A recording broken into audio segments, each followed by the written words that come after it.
guys, I'm Lieutenant Fuller. I work out here at Station 2 B shift, the Brecon area. Today we're going to give you a little station tour of the truck. This station runs everything north from the railroad track from Coosa Street north of town. It was built in 1963. We're out here actually in the 6-point area. So come on in, we'll show you around. Guys, this is a front line here at Station 2. This station actually houses 2 engines. You have a reserve engine, which is 1254. This is 1253, we purchased in 2015. It holds 1,000 gallons of water, and it's first due, of course, with everything from Coosa Street north. Come on around, we'll show you what's in the truck. Alright guys, just show you around this compartment here. We got some master stream nozzles, some fog nozzles. We also have our spare hose, so that way on calls after a fire we can replace the hose on scene. We can roll up the hose we use, bring it back to the station and clean it. If you move over here to this compartment, here we have a little New York hook, sledgehammer. We have our elevator keys. The New York hook is used for pulling sheetrock or any tongue and groove sealing. On the other side, we have our pickhead axe. We also have a sheetrock puller, also used to pull sealing. And we kind of got it. This is called a Denver tool. It's used. You can use a sledgehammer, axe. You can also use it to pull sealing with. Here we got our hose clamp. We got a hose roller to get all the air out of the hose when we load it back up on the trunk. We've got a few miscellaneous stuff. We have some cribbing, set cribbing here. We got a little sawzall. We got our chainsaw. We have our coolers that keep the waters in. Put ice in it every morning just to keep the waters cold so we want a fire scene and stay hydrated. Here we have a little generator. It also has some LED lights for scene lighting. And then we got our hydrant bag. In the back here we also have our little power unit. This powers all of our hydraulic tools. As everyone else knows, is the Hertz tool or the hydraulic watch, whichever you want to refer to them as. We have a hose roller here, so that way we don't actually have to pull the unit off the truck itself. Our frontline engine at Station 1 also, it actually has hydraulic tools which runs off the batteries. It's a lot easier to get them off the truck and get to work on them. But these we have to hook to a hydraulic line which actually powers the unit. We also have our Blitz nozzle. This is for our larger fires. You can hook a 2.5 inch or larger hose.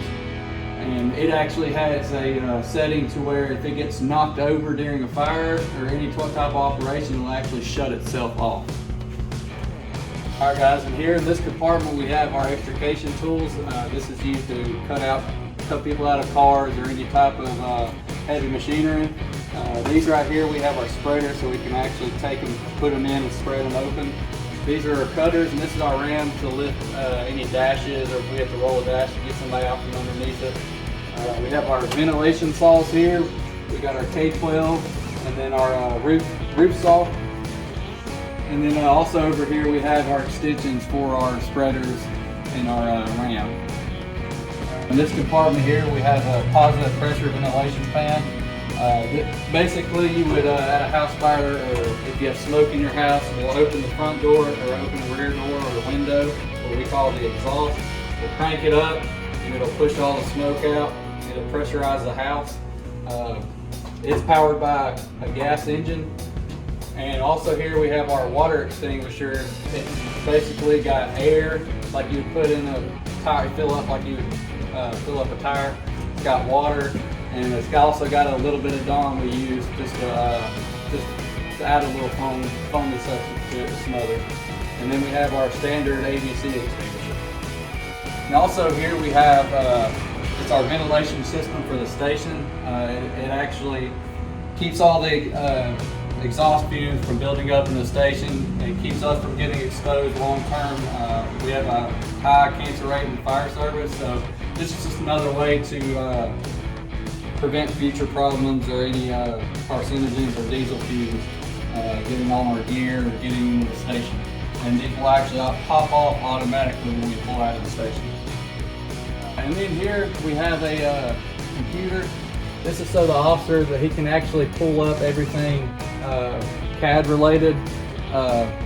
It can basically anything the dispatcher gives us or enters in the computer, we can actually pull up and see exactly what they're putting on, what call, where the call is, and it gives us all the information that the dispatcher puts into the system. All right, guys, that does it for the truck. Now we're gonna go in here and show you around the station a little bit. All right, guys, come on in here. This is our dining area. We got our kitchen over there. Over here is where we spend most of our meals, eat most of our meals. It's also where we solve the world's problems. As most people know in the fire service, everything and anything gets talked about at this table, and you can resolve a lot of issues just sitting at the table, eating dinner. It's basically like a second family here. Guys, you walk in here, this is where we spend most of our downtime. This is our day room area. We come here, relax after a fire, watch some TV, watch the news, and basically that's it. All right, guys, I appreciate y'all coming out, taking a look at the truck, taking a look at the station. We enjoyed having y'all.